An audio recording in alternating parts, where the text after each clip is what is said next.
अस्सलाम वालेकुम। Welcome to the officers of test academy. मेरा नाम जुनैद अहमद ज़ईम है और आज की हमारी क्लास होगी थीसिस स्टेटमेंट पे। सीएसएस और पीएमएस के ऐसे का थीसिस स्टेटमेंट किस तरह लिखा जाता है, कहाँ पर लिखा जाता है, अगर हम इसको लिखें तो क्या हम पास हो जाएंगे या फेल हो जाएंगे।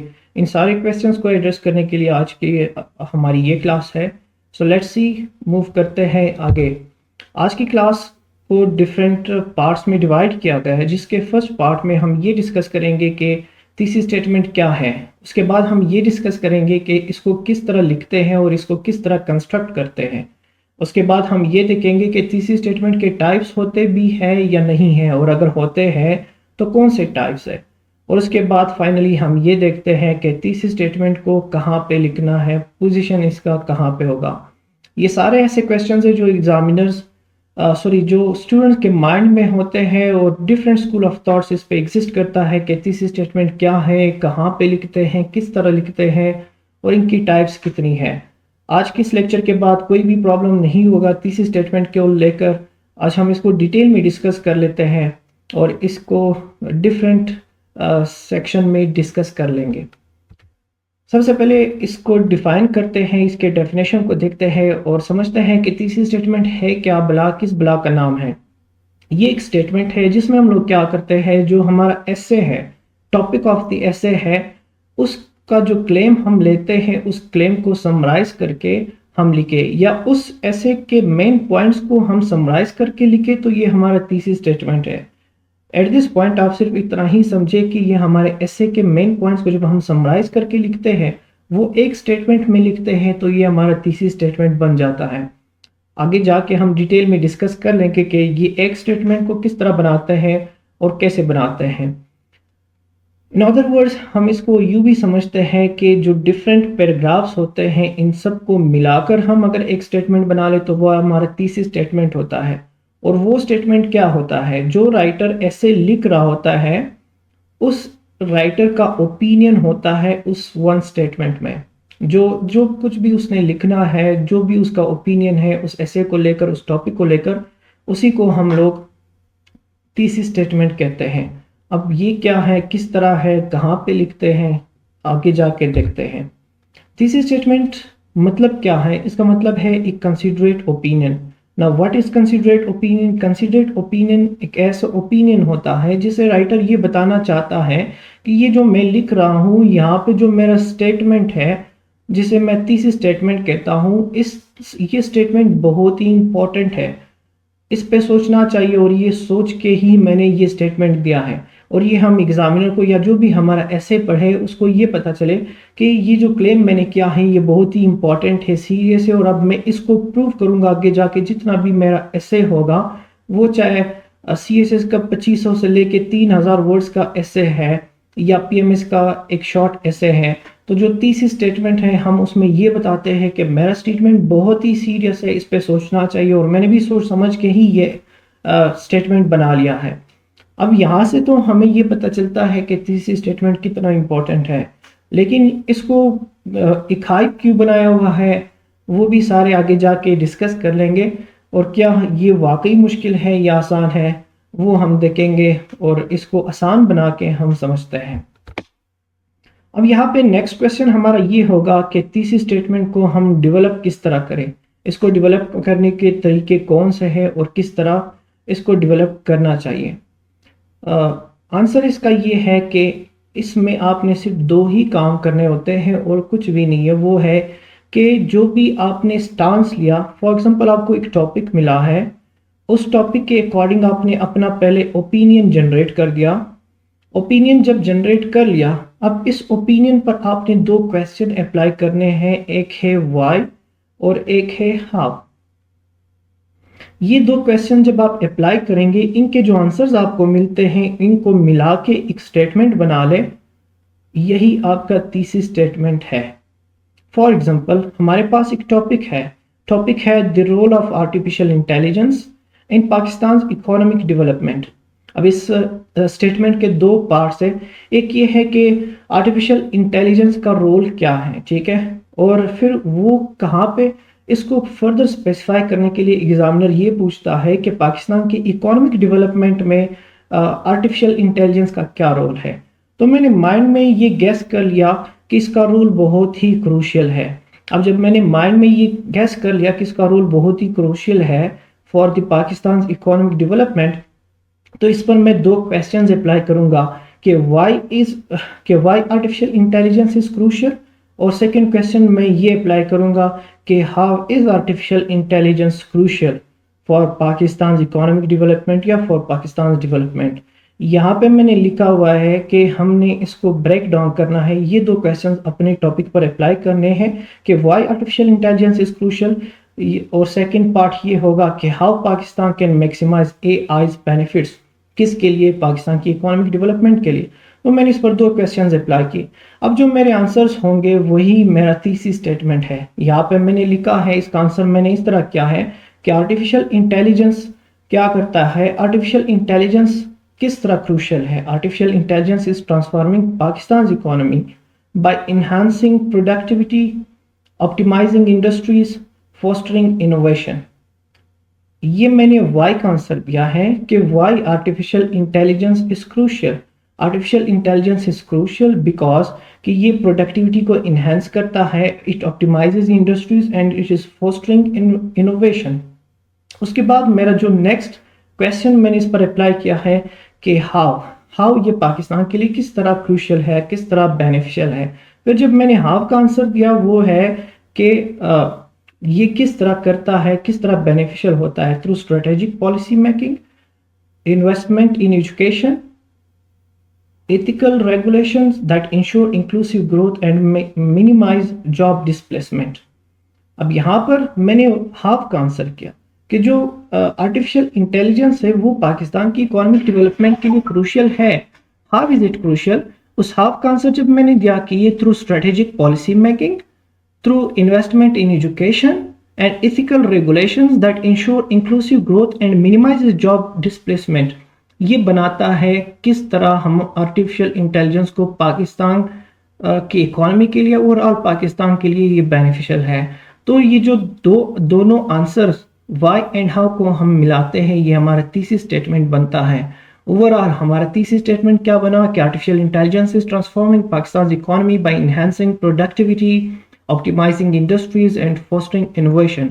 However, its full potential can only be realized through strategic policy making, investment in education, and ethical regulation that ensure inclusive growth and minimize job displacement।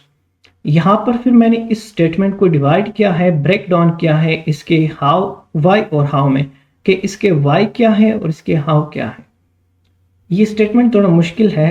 Let's see, मैं आपको 2025 के एक ऐसे को उठाते हैं, उसी को इसी के अकॉर्डिंग ब्रेक डाउन करके देखते हैं कि उसका वाई और हाउ कैसा होता है और फिर उसका तीसरी स्टेटमेंट कैसा बनेगा। हमारा टॉपिक है CSS 2025 के आइडेंटिटी टॉपिक नंबर 8 था और 7 था। उसमें क्वेश्चन ये था कि fraternity is no more the name of women. अब fraternity is no more the name of women क्या है, इस पर मैंने दो क्वेश्चंस अप्लाई किए, ठीक है, कि वाई फीमेल का जो वाई ये कंसेप्ट जो है कि फीमेल फ्रेटिलिटी ये आउटडेटेड है, और हाउ ये किस तरह हुआ। पहले ये कि ये क्यों आउटडेटेड है और सेकंड ये कि ये किस तरह हुआ। पहले मैं आंसर करता हूं कि वाई, ठीक है। The traditional perception of women as frail and weak is no longer valid in modern society, as women have proven their resilience, strength and leadership across various fields। अब ये मैंने यहाँ पे बता दिया कि जो वुमेन है वो वुमेन फ्रेटिलिटी के बारे में पहले एक कंसेप्ट होता था, वो भी आउटडेटेड हुआ। वाई आउटडेटेड हुआ, क्योंकि women have demonstrated strength, resilience and leadership. इनकी वजह से ये कंसेप्ट आउटडेटेड हुआ। अब ये इनकी वजह से कैसे ये आउटडेटेड हुआ, through education, through legal empowerment, through social activism. जब मैंने इन दोनों का आंसर किया वाई एंड हाउ और उसको मिलाया, एक स्टेटमेंट बनाया, ये स्टेटमेंट मेरा तीसरी स्टेटमेंट बन गया, जिसका एक फाइनल वर्जन ये है कि the traditional perception of women as frail and weak is no longer valid in modern society, as women have proven their resilience, strength and leadership across various fields. This transformation has been driven by education, legal empowerment, and social activism, which have dismantled patriarchal norms and redefined gender roles. ये मेरा final thesis statement है। आप इसको अपने अल्फाज में लिखें और सिर्फ वाई एंड हाउ का आंसर दे तो ये आपका थीसिस स्टेटमेंट बन जाएगा। यहाँ तक अगर हम देखें तो थीसिस स्टेटमेंट तो बहुत ही आसान है। जो भी मैंने यहाँ पे स्टेटमेंट देखा उस स्टेटमेंट के अकॉर्डिंग मैंने अपने माइंड में एक ओपिनियन बना लिया कि वुमेन अभी वीक नहीं है। ठीक है, मैंने एग्री किया, एक स्टेटमेंट बना लिया। अब जब मैंने कहा कि वुमेन अभी वीक नहीं है तो मैं पहले उस पर वाई अप्लाई करूंगा कि वाई वुमेन अभी वीक नहीं है। जो मेरा आंसर होगा वो मेरे तीसरी स्टेटमेंट का पार्ट 1 होगा। उसके बाद फिर मैं इस पर दूसरा क्वेश्चन अप्लाई करूंगा कि वुमेन वीक नहीं है और वो किस तरह वीक नहीं है, मतलब पहले वीक थे तो फिर हमने क्या किया या क्या हुआ कि अभी वुमेन वीक नहीं है। तो जो उस हाउ का आंसर मैं बताऊंगा वो उस हाउ का आंसर मैं दूंगा वो हमारे तीसरे स्टेटमेंट का पार्ट 2 होगा। अब हम इन दोनों पार्ट 2 को मिलाएंगे। मिलाने का तरीका क्या होगा, आइदर पार्ट 1 के बाद फुल स्टॉप लगा दे, आइदर सेमी कोलन लगा दे या कोई कंजंक्शन लगा दे और इन दोनों पार्ट को एक दूसरे के साथ लिंक करेंगे। ये दोनों पार्ट्स अनलिंक्ड नहीं होने चाहिए, ये लाजमी लिंक्ड होने चाहिए, तभी हमारा तीसरी स्टेटमेंट एक ठीक अच्छा तीसरी स्टेटमेंट बनेगा। मूव करते हैं आगे कि जो हमारा तीसरी स्टेटमेंट होगा उसमें हम लोग अपने टॉपिक ऑफ द एसे, जो भी हमारा टॉपिक है उस टॉपिक के जो की वर्ड्स होते हैं, टर्म्स होते हैं, वो हमने रिपीट करने होंगे। उसको हमने कॉपी पेस्ट करके दोबारा से लिखना होगा। ये हम क्यों कर रहे हैं, जबकि एकेडमिक राइटिंग में रिप्रोडक्शन अच्छा नहीं समझा जाता, फिर उसके बावजूद हम लोग तीसरे स्टेटमेंट में अपने ही तीस टॉपिक स्टेटमेंट को उसके की टर्म्स को क्यों रिपीट करते हैं। अब यहाँ पे जिस तरह के की टर्म्स है वो कौन से की टर्म्स है, यहाँ पे फ्रेलिटी है, यहाँ पे वुमेन है, ये सारे के सारे ये दोनों हमारे पास की टर्म्स है। अब हमारे इस तीसरे स्टेटमेंट में चेक करें कि हमने इसको रिपीट किया है। यहाँ पे देखिए वुमेन को रिपीट किया है, यहाँ पे फ्रेल को रिपीट किया है। आगे भी इस तरह जितने भी हमारे टॉपिक्स होंगे उसमें हम लोग की टर्म्स को रिपीट करते हैं ना। Why do we repeat our key terms? Key terms को इसलिए हम लोग रिपीट करते हैं कि हम एग्जामिनर को बता दें कि वी आर राइटिंग रेलिवेंट। हम इररेलेवेंट नहीं लिख रहे हैं, और इररेलेवेंट अगर हम नहीं लिखेंगे, सिर्फ रेलिवेंट लिखेंगे, तो एग्जामिनर ने अपने पेपर के ऊपर क्लियरली लिखा है कि जो भी रेलिवेंट लिखेगा मैं उसको क्रेडिट दूंगा। अब जब आपको क्रेडिट मिलेगा तो आप ऐसे में पास हो जाएंगे। This again proves that this statement is very important. उसके बाद चलिए ये तो जनरल टॉपिक्स हो गए कि fertility is no more the name of women, या एक और टॉपिक है कि the role of artificial intelligence in Pakistan economic development.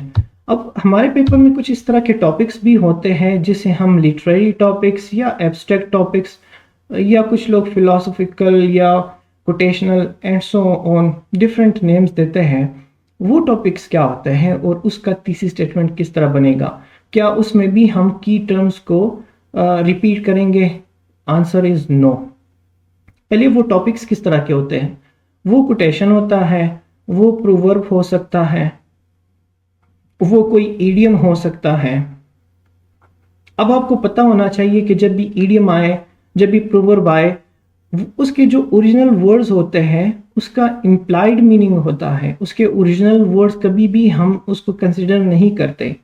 तो जब इम्प्लाइड मीनिंग होंगे, उस इम्प्लाइड मीनिंग को आपने अपने तीसरे स्टेटमेंट में फिर रिप्रोड्यूस करना है, ना कि आप इस ईडियम के या उस प्रोवर्ब के ओरिजिनल वर्ड्स को आप दोबारा से रिपीट करें। अगर आप उसको दोबारा से रिपीट करेंगे तो एग्जामिनर ये कंसिडर करेगा कि इसने जो ऐसे का टॉपिक है उसको अंडरस्टैंड किया ही नहीं है। आपने क्या करना है, उस टॉपिक को पहले समझना है, उसका फिर जो मीनिंग आप निकालेंगे उस मीनिंग के अकॉर्डिंग ही आप अपना ओपिनियन क्रिएट करें, और उस ओपिनियन को क्रिएट करने के बाद आपने 2 क्वेश्चंस अप्लाई करने हैं। वो 2 क्वेश्चंस कौन से हैं? Why and how. Why and how apply करने के बाद जो आपके पास दोनों के आंसर आएंगे उसको मिला के रिलेशन क्रिएट करके आप लिखें, ये आपका तीसरी स्टेटमेंट हो जाता है। नेक्स्ट आते हैं थीसिस स्टेटमेंट। आइदर इसके टाइप्स होते भी हैं या नहीं है। यस, इसके टाइप्स होते हैं। डिफरेंट मेंटोर्स डिफरेंट टाइप्स बताते हैं और वो लोग साथ में ये भी बताते हैं कि जो वो दूसरा मेंटोर बताता है वो गलत है। ऐसा बिल्कुल भी नहीं है। थीसिस स्टेटमेंट के मल्टीपल टाइप्स होते हैं, जो भी लिखे आप वो सारे के सारे ठीक होते हैं। हाउएवर इसमें ये होता है कि एक अच्छा होता है, एक उससे बेहतर होता है और एक बेहतरीन होता है। आपने ये चूज करना है कि कौन सा बेहतरीन है, क्या हमें अच्छे मार्क्स मिले। थीसिस स्टेटमेंट का फर्स्ट टाइप है सिंपल थीसिस स्टेटमेंट।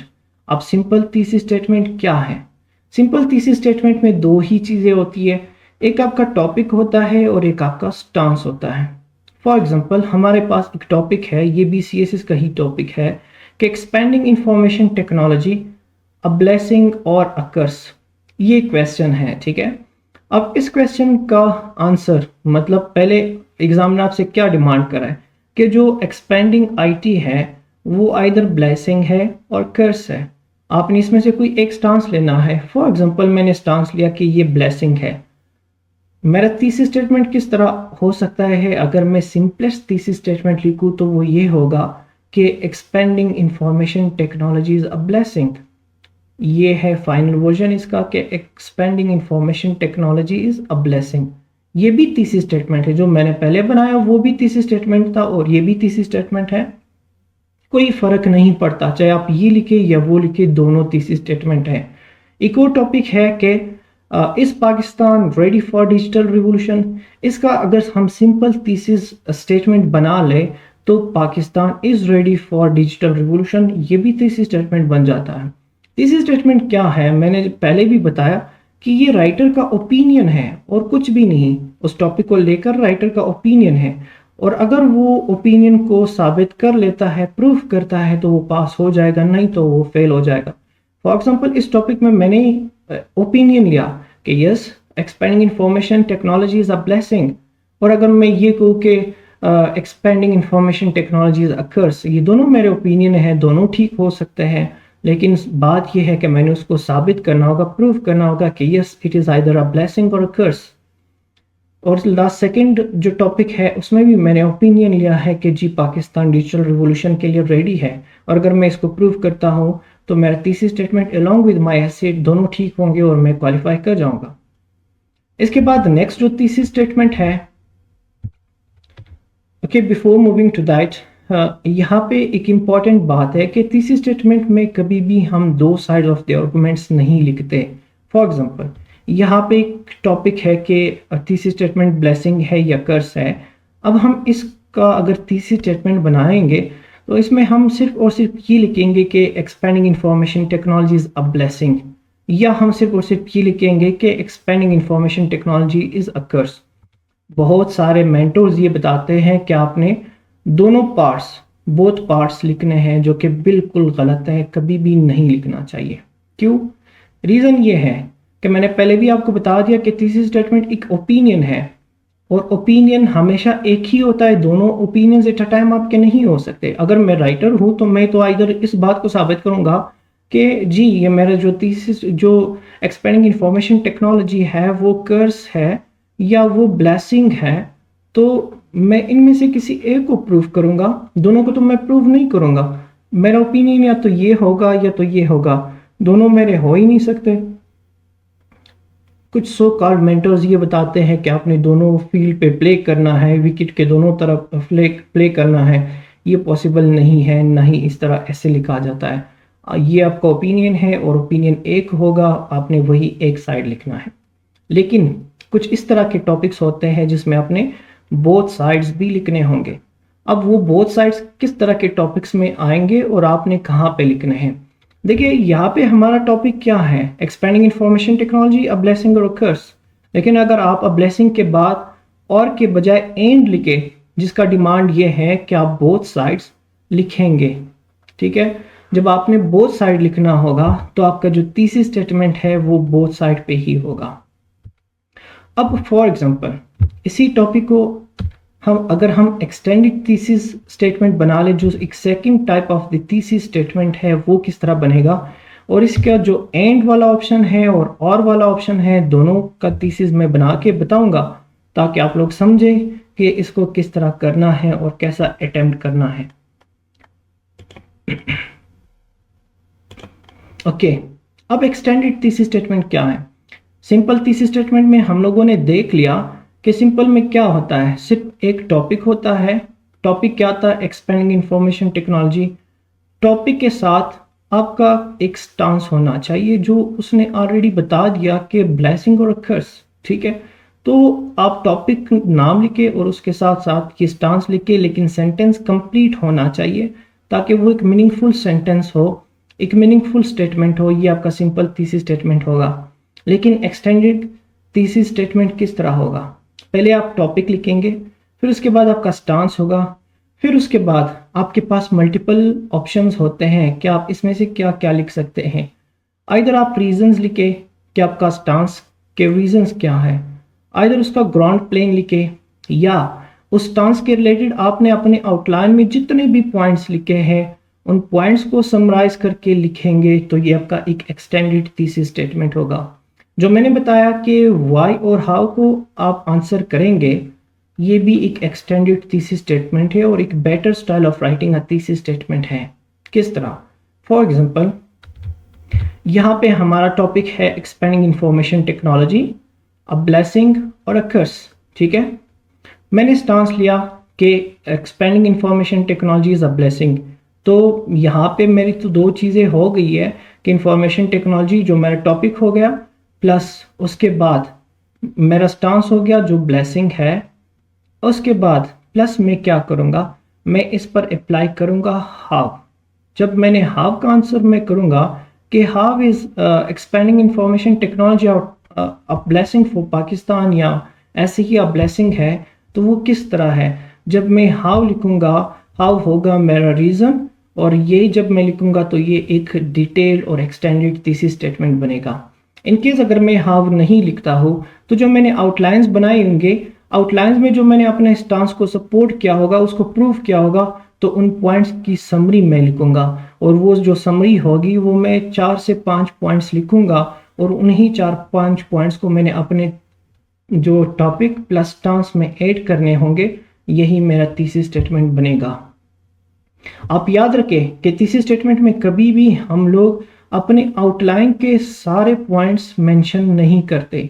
मतलब आपने आउटलाइन बना लिया, उसमें 7 से 8 मेन हेडिंग्स होंगे, जिसको कुछ लोग वेरिएबल्स भी कहते हैं, डिफरेंट नाम्स बताते हैं। मैंने पहले भी आपको बताया था कि मैंने इन नामों पे नहीं जाना है कि ये नाम क्या है, मैंने आपके लिए आसान करके बताना है। तो जो 7 से 8 हेडिंग्स होंगे, उसमें से जो डायरेक्टली आपके टॉपिक को हिट कर रहे होंगे वो 2-3 या हो सकता है सिर्फ एक भी होगा। बाकी जो होंगे वो सेकेंडरी हेडिंग्स होंगे। तो इसका कभी भी मतलब नहीं कि जितने भी आपके आउटलाइन के पॉइंट्स है वो सारे के सारे अपने उठा के उससे अपना थीसिस स्टेटमेंट बना देना है।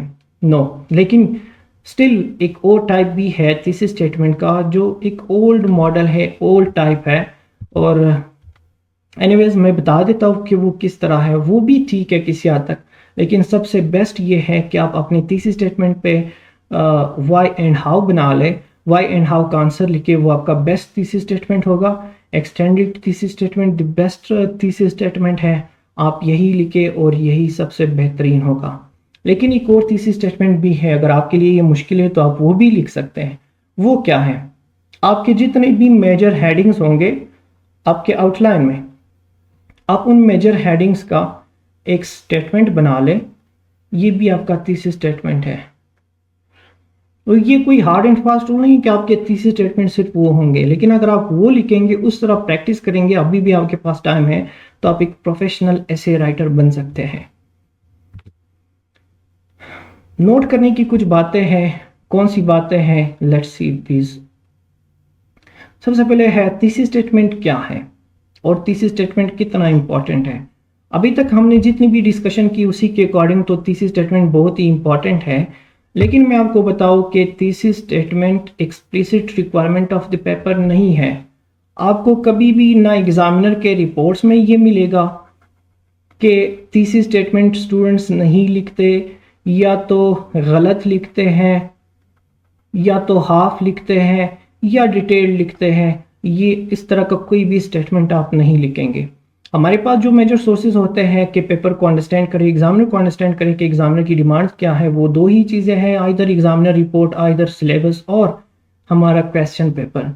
ना ही आपके सिलेबस में ये लिखा है कि थीसिस स्टेटमेंट होना चाहिए, ना ही आपके क्वेश्चन पेपर में ये लिखा है, जबकि क्वेश्चन पेपर में जितनी भी इंपॉर्टेंट चीज़ें हैं वो लिखी होती है इंस्ट्रक्शंस में, और उस नोट में क्या लिखा होता है कि आप 2500 से 3000 वर्ड्स लिखे और इसका एक आउटलाइन बनाए, और इसके बाद फिर आप अपने वर्ड्स लिखें।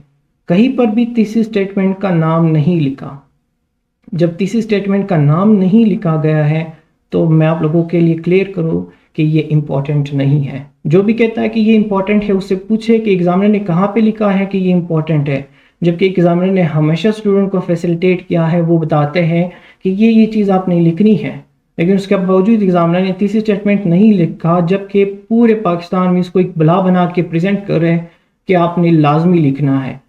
आपने नहीं लिखना, अगर आप लिखे तो ठीक है, नहीं लिखे तो कोई गलत बात नहीं। बहुत सारे CSBs PMS ऑफिसर्स आपको ऐसे मिलेंगे जिन्होंने ये बताया होगा कि मैंने तो थीसिस स्टेटमेंट लिखा ही नहीं है, उसके बावजूद मैं पास हो गया। तो वो कैसे पास हो गए? रीज़न यही है कि thesis statement is not an explicit requirement of the paper. तो इसमें परेशान होने की कोई बात नहीं, आपको नहीं आता आप स्किप करें, लेकिन हम लोग इसको इनडायरेक्टली फिर भी अपने इंट्रोडक्शन में लिख लेते हैं। वो कैसे, वो मैं बाद में बताऊंगा। अच्छा, जब ये इंपॉर्टेंट है नहीं तो फिर हम लिखते क्यों है? नेक्स्ट क्वेश्चन ये है, इसको हम सेल्फ हेल्प के लिए लिखते हैं कि अच्छा ये टॉपिक है, for example expanding information technology या ब्लेसिंग और कर्स। हम पहले समझे तो सही कि यार ये ब्लेसिंग है या कर्स है, उसके बाद हम जाके इस पे ऐसे लिखेंगे। तो इस समझने के अमल को जब हम सोचते हैं और फिर उसको किसी पेपर पे लिखते हैं, वही हमारा थीसिस स्टेटमेंट होता है, और ये हम अपने ही हेल्प के लिए लिखते हैं। लेकिन यहाँ पे सिस्टम पूरा उल्टा है, हम यहाँ पे अपने हेल्प की बजाय खुद के लिए फर्दर प्रॉब्लम्स क्रिएट कर रहे होते हैं। वो कैसे? हमें टॉपिक की समझ नहीं आती। अच्छा, जब हम पेपर देखते हैं टॉपिक को हम समझते नहीं है, और फिर हमें टीचर्स ने बताया होता है कि उस पर थीसिस स्टेटमेंट आपने मस्ट बनाना होगा, मस्ट लिखना होगा। जब हम थीसिस स्टेटमेंट बनाते हैं, पहले तो हमने टॉपिक को समझा ही नहीं है, तो फिर उसको उसका थीसिस स्टेटमेंट बना के हमने फर्दर गलत कर दिया टॉपिक को। जब फर्दर गलत कर दिया तो हमने खुद अपने आप को फेल कर दिया, और यही हमारे साथ होता है। या जो एग्जामिनर ने नहीं बताया कि आपने ये नहीं करना, तो फिर क्यों कर रहे हैं? अगर उन्होंने मस्ट का कहा है कि आप लिखे तो आप लिखे, इवन तो अगर वो शुड लिखता तो भी आपके लिए इंपॉर्टेंट नहीं था कि आप लिखे, लेकिन अगर मस्ट लिखा होता तो then it was a must, ये मैंडेटरी होता कि आप ये स्टेटमेंट लिखते। ओके जी, अभी आगे जाते हैं कि तीसरी स्टेटमेंट हम अपने ही हेल्प के लिए लिखते हैं। उसके बाद कि हम अपने थॉट्स को क्लेरिफाई करें कि हमने ऐसे को किस तरह लेके चलना है, इसलिए हम लिखते हैं। और फर्दर हम किस लिए लिखते हैं कि हम एग्ज़ामिनर के लिए आसानी प्रोड्यूस करें कि एग्ज़ामिनर जो हमारा पेपर चेक करता है, हम उसको बताएं कि सर आपने ये क्वेश्चन पूछा है, उस पर मेरा ओपिनियन ये है, लिहाजा आप इसी के अकॉर्डिंग ही चेक करें। लेकिन इसमें एक बहुत ही बड़ी गलती हम करते हैं। कौन सी गलती? यहाँ पे तो बात की कि हम इसको इसलिए लिखते हैं कि हम एग्जामिनर के लिए आसानी पैदा करें। पता है एग्जामिनर के लिए आसानी क्या होती है? जब पेपर उसके सामने जाता है और जब आपने थीसिस स्टेटमेंट ही गलत लिखा होता है सबसे पहले, तो एग्जामिनर के लिए ये आसानी होगी कि वो आपका पेपर फर्दर चेक नहीं करेगा और उसने आपको उधर ही फेल करना है। तो क्या आप लोग चाहते हैं कि आप एग्जामिनर को इस तरह की आसानी दें? नो। जब आपने इस तरह की आसानी एग्जामिनर को नहीं देना है तो फिर आप थीसिस स्टेटमेंट ना लिखें। क्यों लिखते हैं? क्यों खुद को फेल करना है? उसको अपने वीक पॉइंट्स खुद हाथ में ना दे कि सर ये मेरे वीक पॉइंट है, ये आप पकड़े और इसके बेसिस पे मुझे फेल करें। कभी भी ये गलती ना करें। सो ये तो मैं बाद में जितना भी लेक्चर है वो हो जाए मैं बताऊंगा कि अब क्या करना है, इसको करना है वाकई या नहीं करना है। एट द मूवमेंट ये हम गलती करते हैं कि हम एग्जामिनर के लिए लिख लेते हैं। इन केस अगर आपकी इंग्लिश स्ट्रांग है, आपको थीसिस स्टेटमेंट पे कमांड है और टॉपिक पे आपका कमांड है, तो आप बेशक लिखें। एग्जामिनर को फैसिलिटेट करेंगे तो एग्जामिनर आपको इजीली पास करेगा। अब नेक्स्ट हमारा क्वेश्चन है कि हम इसको किस तरह लिखें, हाउ टू राइट इट। एक तो ये था जो मैंने पहले बताया वो ये था कि उसको डेवलप किस तरह करते हैं, अब इसको लिखते किस तरह है। कुछ मेंटोर्स ये बताते हैं अपने स्टूडेंट्स को कि आपने इसको मार्कर से लिखना है, आपने इसको डिफरेंट कलर से लिखना है, आपने बोल्ड करके लिखना है, या आपने क्या करना है, इसके साथ कौन कौन सी हरकतें करनी है, वो डिफरेंट मेंटोर्स अपने ही तरीके से बता देते हैं। लेकिन मैं आपको बता दूं कि ये सिर्फ और सिर्फ आपके थिंकिंग का एक एक्ट है और आपके ब्रेनस्टॉर्मिंग का एक पार्ट है, और कुछ भी नहीं है। लिहाजा आप इसको कभी भी हाईलाइट ना करें। हाईलाइट अगर करेंगे एग्जामिनर के लिए आसानी होगी आपको फेल करने की, एग्जामिनर के लिए आसानी होगी आपकी मिस्टेक को पकड़ने की, और वो आसानी से आप पहचान लेंगे कि इसको इस टॉपिक पे कोई कमांड नहीं है, इसने अभी अभी आपके इसने गलती की, पेपर में अपेयर हुआ और अब ये फेल होगा। तो कभी भी आप इसको हाईलाइट ना करें, कभी भी आप इसको बोल्ड ना करें, कभी भी आप इसको इस तरह ना लिखें कि ये रिकॉग्नाइज हो।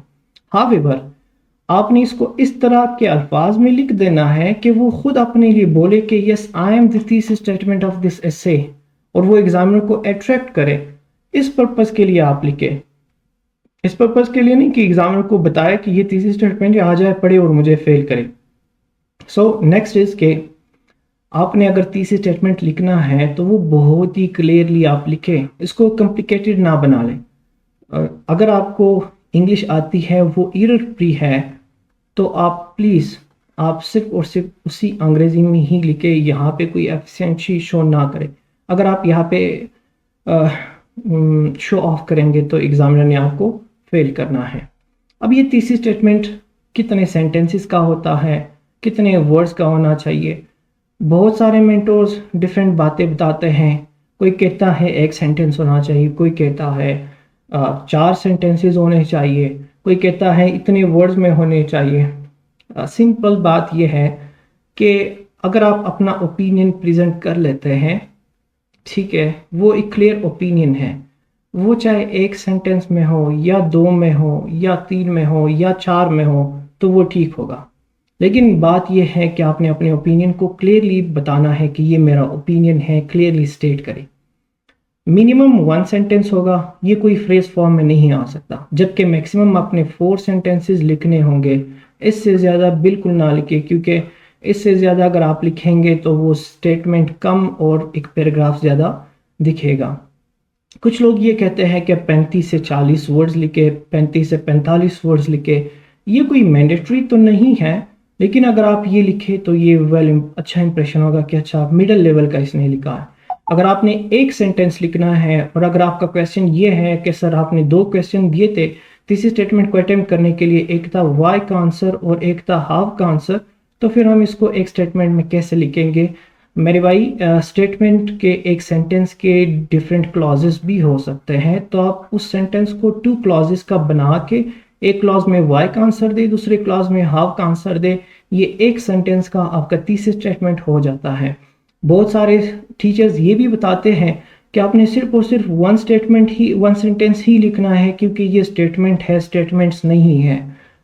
इट नेवर मीन्स क्या statement should be and must be of a single sentence, वो स्टेटमेंट है, सेंटेंस की बात नहीं है। अगर स्टिल आपने इसको एक सेंटेंस में लिखना है तो मैंने तरीका बता दिया, मल्टीपल क्लॉजेज होते हैं, आपने 2 क्लॉजेज या 3 क्लॉजेज को मिला के एक स्टेटमेंट बना लें, ये भी एक सेंटेंस का आपका तीसरी स्टेटमेंट हो जाता है। अब यहाँ पे एक और इम्पॉर्टेंट क्वेश्चन है, और डिफरेंट स्कूल ऑफ थॉट्स इस पे एग्जिस्ट करते हैं कि पोजीशन ऑफ राइटिंग अ तीसरी स्टेटमेंट कहाँ पे होना चाहिए। तीसरी स्टेटमेंट को ये पार्ट हम ऐसे के पैराग्राफ्स का कंसिडर करते हैं और ये पार्ट हम आउटलाइन का कंसिडर करते हैं, ठीक है।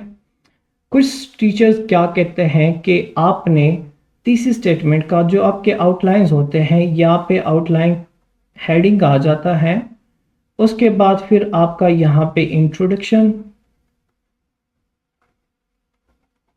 उसके बाद फिर आपके second paragraph, third main heading, fourth main heading and so on, last में कंक्लूजन आ जाता है। अब कुछ मेंटोर्स ये कहते हैं कि आपने तीसरी स्टेटमेंट को, okay just let me change colour,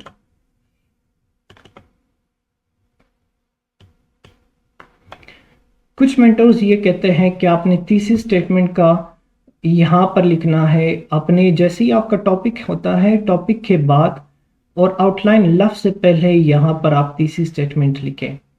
कुछ मेंटोर्स आपको ये बताएंगे कि इंट्रोडक्शन के डायरेक्ट बाद आप लिखे, इसको अलग से हेडिंग ना दें। कुछ ये बताते हैं कि आउटलाइन लफ्ज के बाद और इंट्रोडक्शन से पहले आप थीसिस स्टेटमेंट लिखें। इसमें कोई भी गलती नहीं है, आप कहीं पर भी प्लेस कर सकते हैं, चाहे आप यहाँ पर लिखे, चाहे आप यहाँ पर लिखे, चाहे आप यहाँ पर लिखे, क्योंकि this is not an explicit requirement of the paper. कोई इंपॉर्टेंट नहीं है कि आप इसको लाजमी यहाँ पर लिखें। लेकिन अगर ये देखें कि ये तो एक ओपिनियन है मेरे टॉपिक के अकॉर्डिंग, फॉर एग्जांपल मेरा टॉपिक जो भी है एग्जामिनर ने पूछा है, मैंने उस पर एक ओपिनियन बना लिया है, अब ये उसी ओपिनियन को ही एक्सप्लेन करता है, तो ये ओपिनियन डायरेक्टली मेरे टॉपिक ऑफ द एसे के बाद आना चाहिए और मेरे आउटलाइन से पहले आना चाहिए, राइट? ओके, तो ये बेहतर है कि आप टॉपिक के बाद और आउटलाइन से पहले इसको लिखें। लेकिन अगर आप चाहते हैं तो आप इंट्रोडक्शन के अंदर एक और सब हेडिंग दे के वहाँ पर भी लिख सकते हैं। नेक्स्ट, कुछ टीचर्स ये बताते हैं कि आपने कंक्लूजन में भी लिखना है, मतलब जब आप आउटलाइन बनाएं तो आउटलाइन में कंक्लूजन के नीचे भी लिखना है। लिखना कोई गलत नहीं है, लेकिन कंक्लूजन के नीचे ना लिखे तो बेहतर है। नेक्स्ट ये है कि हम इसको पैराग्राफ में कहाँ पर लिखेंगे, क्योंकि जब भी हमने थीसिस स्टेटमेंट लिखना होता है तो हमने थीसिस स्टेटमेंट को अपने पैराग्राफ में भी लिखना है। पैराग्राफ में हम कहाँ पर लिखते हैं? अपने इंट्रोडक्टरी पैराग्राफ में। इस पर फिर से डिफरेंट व्यूज होते हैं। आउटलाइन का हमने देख लिया कि आउटलाइन में आप इसको कहीं पर भी प्लेस कर सकते हैं, अपने टॉपिक के बाद, अपने इंट्रोडक्शन से पहले, या इंट्रोडक्शन के सब पार्ट में भी आप लिख सकते हैं। लेकिन इंट्रोडक्शन पैराग्राफ की अगर हम बात करें तो यहाँ पर हम थीसिस स्टेटमेंट कैसे लिखेंगे और कहाँ पर लिखेंगे? यहाँ पर भी मल्टीपल स्कूल ऑफ थॉट्स है, कोई भी गलत नहीं है, आप कहीं पर भी प्लेस कर सकते हैं, लेकिन उसका एक शर्त है। इंट्रोडक्शन के पैराग्राफ में थीसिस स्टेटमेंट आप स्टार्ट में भी लिख सकते हैं, आप मिडल में भी लिख सकते हैं, और आप लास्ट में भी लिख सकते हैं। मतलब last sentence of your introduction paragraph आप कहीं पर भी लिख सकते हैं। तो फिर हम कहाँ पर लिखे? क्वेश्चन ये होगा।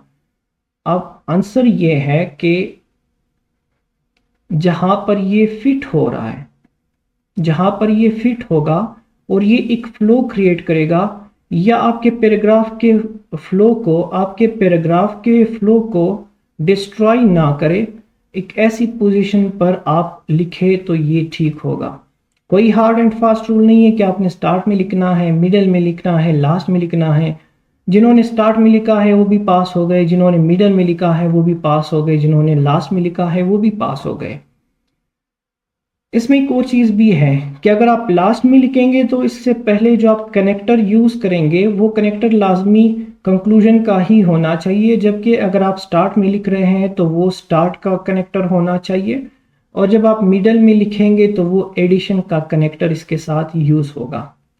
ये बातें माइंड में रखें, ऐसा ना हो कि आप थीसिस स्टेटमेंट बना ले और कुछ मेंटर्स बताते हैं कि इन शॉर्ट लफ्ज लिखे, उसके बाद अपना थीसिस स्टेटमेंट लिखे, तो यही थीसिस स्टेटमेंट है। अब अगर इन शॉर्ट का लफ्ज आपने स्टार्ट में ही लिखा, you will definitely fail it. Examiner ये समझे कि इसको ये पता नहीं है कि यहाँ से पैराग्राफ स्टार्ट करना है या ख़त्म करना है, इन्होंने तो स्टार्ट में ही पैराग्राफ ख़त्म किया है, so he will simply fail you, और आपको ये बताएंगे कि नेक्स्ट अटेम्प्ट के लिए फिर से आ जाए। ये पोजीशन है थीसिस स्टेटमेंट को लिखने का। अब थीसिस स्टेटमेंट में कौन सी चीज़ें होनी चाहिए, इसके शुड्स कौन से होने चाहिए? थीसिस स्टेटमेंट हमेशा एक स्टेटमेंट होना चाहिए जो आर्ग्यू हो सकता है, जो डिस्कस हो सकता है। ये कभी भी फैक्ट्स नहीं होने चाहिए कि आप सिर्फ और सिर्फ फैक्ट्स लिखे जिस पे कोई हम डिस्कशन नहीं कर सकते। इस तरह कोई भी स्टेटमेंट आप ना बना लें। अगर आपने इस तरह का स्टेटमेंट बना लिया और आप उसको अपना थीसिस स्टेटमेंट समझते हैं, so you are wrong and you will definitely fail your essay. उसके बाद जो आपका थीसिस स्टेटमेंट है वो एक ओपिनियन होना चाहिए या आर्गुमेंट होना चाहिए, जो ऑलरेडी मैंने पहले ही डिस्कस कर दिया है।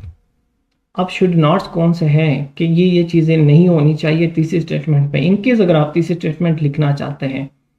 नंबर 1 कि थीसिस स्टेटमेंट कभी भी क्वेश्चन फॉर्म में नहीं होना चाहिए। और क्वेश्चन फॉर्म की निशानी कौन सी होती है कि उसके लास्ट में क्वेश्चन मार्क लगा लेते हैं।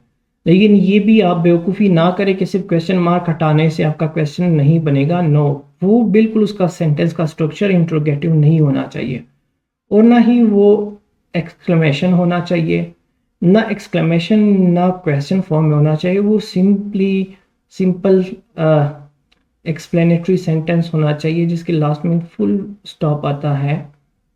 सिंपल सेंटेंस होना चाहिए, या आप कम्प्लेक्स कर सकते हैं या आप कंपाउंड कर सकते हैं, लेकिन वो क्वेश्चन फॉर्मेट में नहीं होना चाहिए, वो एक्सक्लेमेटरी फॉर्मेट में नहीं होना चाहिए। इसके बाद जो आपका तीसरी स्टेटमेंट है उसमें कभी भी आप इस तरह के क्वालिफायर्स यूज़ ना करें जिसमें से ये साफ दिखे कि आपका जो ओपिनियन है वो वीक है। मतलब उसमें मे बी का लफ्ज़ यूज़ ना करें, लाइकली, पॉसिबली, इफ़, यानी कि आप एक ओपिनियन दे रहे हैं वो भी एक गेस्ट ओपिनियन है कि अगर ये हो जाता है। यहाँ पर अगर की बात नहीं है, आपने ओपिनियन लिया, ओपिनियन का बेसिस यही है कि मैंने जो बात की है वो बिल्कुल सही है और मैं आगे साबित कर रहा हूँ कि किस तरह सही है। तो वहाँ पर इफ़ लगाना गलत है, वहाँ पे पॉसिबली लगाना गलत है। गलत तो नहीं, लेकिन ये अच्छा इंप्रेशन नहीं होता, आपने ये नहीं करना। और ना ही आपने सब्जेक्टिव लैंग्वेज यूज़ करना है जिसमें एक इम्पैक्टफुल मैसेज आए कि मैनी आप लिखे, ग्रेट लिखे, वेरी लिखे, ऑफुल लिखे, एक्सलेंट लिखे। नो, आप इस तरह कोई साइड ना ले, सब्जेक्टिव लैंग्वेज ना यूज़ करें, ना ही हार्श और हार्ड वर्ड यूज़ करें अपने तीसरी स्टेटमेंट में। फर्दर, तीसरी स्टेटमेंट कभी भी लिस्टिंग नहीं होना चाहिए कि आपके ऐसे में जितने भी पॉइंट्स हैं सब हेडिंग्स के, वो सारे के सारे उठा के आप एक लिस्टिंग बना लें। ये कभी भी नहीं होना चाहिए। अगर आपने तीसरी स्टेटमेंट बनाना है तो मैक्सिमम आपके जो अपने स्टांस के 4 से 5 पॉइंट्स आप लिखें तो काफ़ी है, इससे ज़्यादा ना लिखें। ज़्यादा लिखेंगे तो ये पैराग्राफ बनेगा। मैंने पहले भी बताया कि इसमें फैक्ट्स नहीं होने चाहिए कि आप सिर्फ फैक्ट्स करें लिखे और वो आर्ग्यूएबल और डिस्कसेबल नहीं हो। इस तरह का तीसरी स्टेटमेंट अलाउ नहीं है और ना ही वो तीसरी स्टेटमेंट कहलाता है। ये बात मैंने ऑलरेडी बता दी कि 5 पॉइंट्स आपके आउटलाइंस के 5 पॉइंट से ज़्यादा आप ना लिखें। इन केस अगर पॉइंट्स ज़्यादा है, फॉर एग्जांपल आपने 15 पॉइंट्स अपने आउटलाइन में लिखे हैं जो सारे के सारे आपके अपने स्टांस को ही सपोर्ट करते हैं, तो फिर यहाँ पे क्वेश्चन बनता है कि मैं इसमें 15 में से कितने पॉइंट्स लिखूँ और कौन से पॉइंट्स लिखूँ और किस तरह लिखूँ। इट इज़ वेरी सिंपल, आप ये टेक्निक्स अपना लें। आप ये लिखें कि there are a number of causes. For example किसी चीज़ के कॉजेज लिख रहे हैं, there are a number of causes. अच्छा, नंबर ऑफ कॉजेज है, फिर कौन से कॉजेज है? 15 नंबर ऑफ आ गए, उसमें से आप ये लिखे कि cause A B C D E, मतलब पहले 5 लिखे, आखिरी के 5 लिखे, ये दरमियान के कोई 5 लिखे और फिर उसके बाद लिखे अमॉन्ग अदर्स। इससे ये साबित होगा कि और भी कॉजेज है, लेकिन ये 5 जो मैं लिख रहा हूँ वो मेरे अकॉर्डिंग कुछ ज़्यादा ही इंपॉर्टेंट है। या तो आप इस तरह लिखे कि मल्टीपल कॉजेज या मल्टी डायमेंशनल या various causes including this cause, this cause, this cause, this and this among others. या तो फिर आप इस तरह करें, उन सब का एक ग्रुप बना लें, ठीक है, उनको 4-5 ग्रुप्स में ऐड करें। फॉर एग्जांपल 15 पॉइंट्स है, 5 पॉइंट्स का एक ग्रुप, 5 पॉइंट्स का दूसरा ग्रुप और 5 पॉइंट्स का तीसरा ग्रुप। इन तीनों ग्रुप्स को लिखें तो भी आपका आउटलाइन बन जाता है। अब यहाँ पर एक और इम्पॉर्टेंट बात है जो नोट करने की है कि आप कभी भी अपने थीसिस स्टेटमेंट को yes, no, indeed, of course, certain, no doubt, इस तरह के वर्ड से कभी भी शुरू ना करें। जो एडवर्ब्स होते हैं, बहुत सारे मेंटर्स मैंने देखे हैं जो ये बताते हैं कि आप किसी एडवर्ब से ही शुरू करें जिसमें यस नो हो। कभी भी ये गलती ना करें। क्यों ना करें? मैं जो भी बात बताऊंगा वो रीज़न से ही बताऊंगा, ऐसे ही मैं नहीं बताता कि अच्छा ये लिखे या ना लिखे। रीज़न क्या है? जब भी आप अपने सेंटेंस को डायरेक्ट इस तरह के वर्ड से स्टार्ट करेंगे, इसको फॉर्मल नहीं समझा जाता। जब इसको फॉर्मल नहीं समझा जाता तो आपको ये पता होना चाहिए कि essay is a formal piece of writing.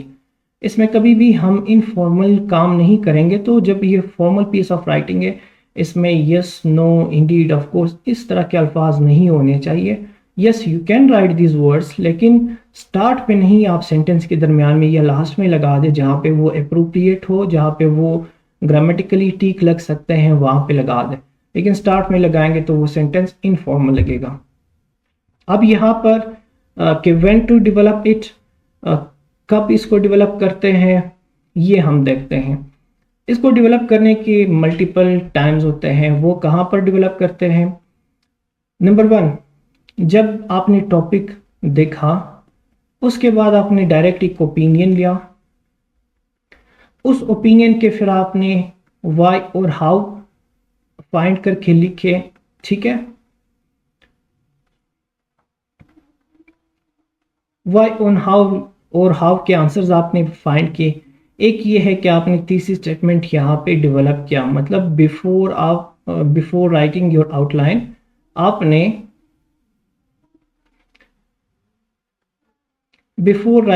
Outline आपने अपना तीसरी स्टेटमेंट डेवलप कर लिया। अब जब आपने अपना तीसरी स्टेटमेंट बिफोर आउटलाइन डेवलप कर लिया, इसको नीट में ना लिखे।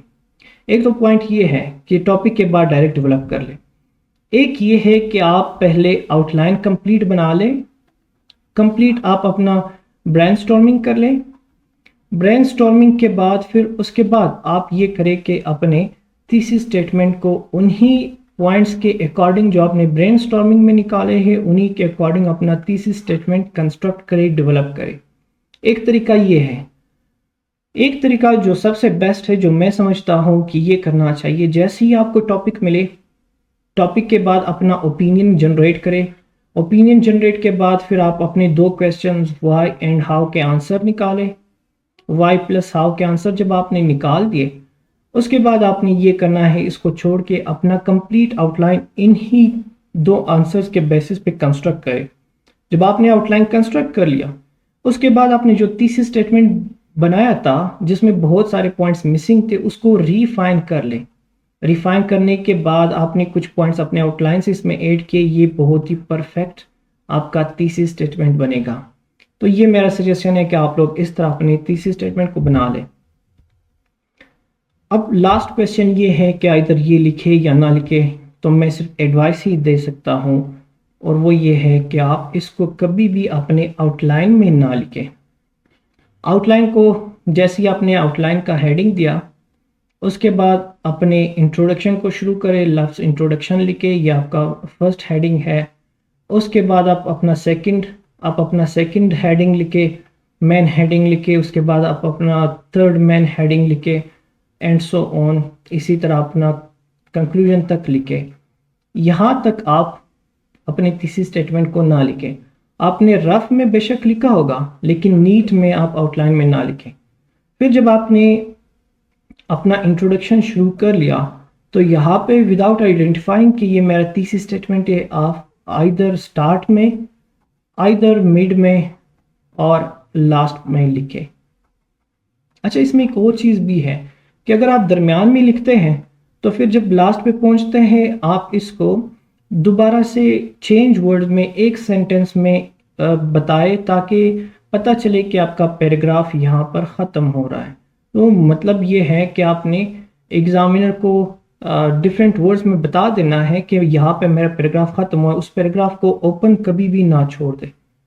कुछ लोग ओपन छोड़ देते हैं, लेकिन ये नहीं करना, वहाँ पे बताना है कि मैंने ये ख़त्म किया। लास्ट बट नॉट लीस्ट वो ये है कि अगर आप तीसरी स्टेटमेंट को कहीं पर भी नहीं लिखते हैं, still your essay is fine. वजह क्या है? देखिए, तीसरी स्टेटमेंट तो ये भी है कि जितना भी मैं अपना आउटलाइन लिख रहा हूँ, वो आउटलाइन क्या है? वो मेरा ओपिनियन है, ठीक है। अब उस ओपिनियन का जो क्रक्स है वो मैं कहाँ पर लिखता हूँ? वो इंट्रोडक्शन है। So your introduction is itself a thesis statement. ये खुद एक थीसिस है, लेकिन ये है कि ये लॉन्ग है, उसमें वो शॉर्ट हो जाता है। ये सारे डिफरेंट टेक्निक्स है आपके थीसिस राइटिंग के। This is all for today.